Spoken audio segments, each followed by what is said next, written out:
Magandang araw mga kapolitika at welcome back dito sa ating YouTube channel. Sa vlog na ito ay atin namang pag-uusapan itong foreign guest or itong import ng Creamline Cold Smasher kasi sa tingin ko ay relevant na pag-usapan itong kailang foreign guest. Most especially na nitong mga unang araw ng pagsampa niya dito sa CCS ay talagang inulan siya ng mga batikos at negatibong komento. Okay, until such time na nadala nga ni Erica Stanton itong team na Creamline dito sa championship with the help of course of the local players. So ating pag-uusapan yung naging journey ni Erica Stanton kasi para na rin ma-appreciate yung kanyang effort at sakripisyo dito sa kanyang team. Bago ang lahat ay huwag kalimutang mag-like at mag-subscribe muna kayo para updated kayo dito sa ating mga latest volleyball issue. So mga kapolitika, isa ating pag-uusapan naman itong magandang import ng Creamline Cold Smasher na si Erica Stanton. At ating pag-uusapan yung kanyang naging journey dito sa Creamline. Kasi naalala ko lang dati itong assistant coach ng Creamline na si Santos is merong komento dito kay Erica at ang sabi niya kung ikukumpara daw itong si Erica Stanton sa ibang mga foreign guest ay di hamak na mahina daw itong si Erica Stanton kung ikukumpara mo doon sa mga foreign guests like for instance siguro sinasite niya sila Salas, itong sila Cuthbell at itong sa Capital One at even yung mga import ng mga nasa babang team.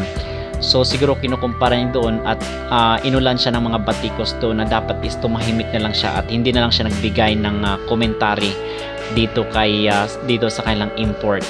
Okay, at nakita ko nga dati itong gesture ni Alyssa Valdez dito sa kanilang import na kung saan is parang kino-comfort niya itong kanilang foreign guest kasi parang nadismaya doon sa kanilang laro. And actually nakunan yun ng litrato ng mga nanonood doon sa venue. So dito mga kapolitika is marami ang naantig at talagang naawa dito nung una kasi nga yung demand at yung pressure mula sa mga supporters ng Creamline kasi gusto talaga na manalo agad itong Creamline. Hindi naman basta-basta ganun yun mga kapolitika.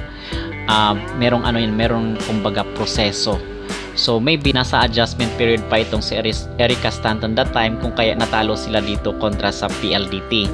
But isipin naman natin mga kapolitika na 5 set yon. So kumbaga is parang lang yun, parang match lang yung naging laro nila kontra sa PLDT. It's just that during that moment na nasa 5th set is lumamang nga itong PLDT kung kaya natalo sila doon sa unang bakbakan nila. But bumawi naman itong si Erica Stanton kasi ganyan naman actually sinabi nga doon ni Coach Sherwin Meneses sa interview na sinasabi niya na pinapa-adjust niya itong si Erica Stanton or gusto niya na ma-adapt yung paglalaro ng way ng Pinoy kasi nga 'di ba iba naman ang way ng paglalaro doon sa Amerika kung ikukumpara mo dito sa Pilipinas. So ibang-iba po. So nasa adjustment period pa nung time na 'yon.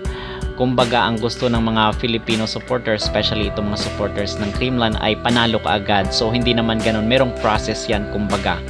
Okay, at marami nga nagsasabi doon na mahina daw itong import ng Creamline. Okay, at the same time kasi napunan naman ito ng Creamline, nagawa ng paraan ito ni Coach Sherwin kumbaga. Okay, hindi lang dito is talagang ginamitan niya ng taktika itong kanyang kupunan na CCS. So ano ba yung ginawa ni Coach Sherwin? So pinagalaw niya, talagang nag-functions itong ibang mga players. Kung ikukumpara mo kasi dito sa ibang mga teams na ang yung nagbubuhat lang sa kanila is yung kanilang import, ibahin natin itong Creamline kasi nga lahat sa kanila is talagang nagtatrabaho. So meaning to say mga kapolitika is itong pagsampa dito ni Erica Stanton sa Creamline kasi minahal rin siya ng mga CCS supporters ngayon. Okay, kung ihambing natin doon sa unang pagsampa niya na puro batikos lang itong kanyang natanggap mula sa mga supporters, but ngayon is nagbago na po. So ano nga ba yung journey ni Erica Stanton dito sa kanyang kupunan na Creamline Cold Smasher all throughout? So sa tingin ko dito is merong aral itong pagiging guest import ni Erica Stanton dito sa Creamline Cold Smasher at yun nga ay talagang hindi natin i-judge yung tao base sa unang impression or sa unang pagsampa pa lang. So kinakailangan na kilalanin natin muna yung tao bago natin siya i-judge or kumbaga magbibigay tayo ng ating opinion kasi ganito ang mga Pilipino, na overwhelm tayo at na-hype tayo dito sa mga sa mga sinasabi ng ibang tao.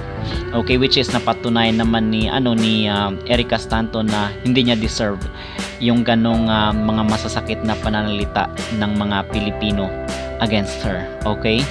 So dito mga kapolitika, at ang update nga dito kay Erica Stanton base doon sa kanyang interview ay kung bibigyan siya ng pagkakataon or ng chance or magbubukas sa kanya muli itong opportunity sa susunod taon para ito sa reinforcement, ay babalik siya dito sa kanyang kupunan na Creamline Coal Smasher. Okay? So which is okay naman doon itong si Coach Sharon base doon sa kanilang napag-usapan sa interview. So far ito yung ating update ngayon dito sa Creamline Coal Smasher at dito sa ating YouTube channel mga kapolitika, itong ating napag-usapan itong foreign guest ng Creamline Coal Smasher. So kayo, ano ang yung masabi dito sa overall na performance ni Erica Stanton all throughout dito sa PVL? Mag-comment down below at huwag kalimutang mag-like at mag-subscribe muna kayo dito sa ating YouTube channel para updated kayo dito sa ating mga latest valuable issue.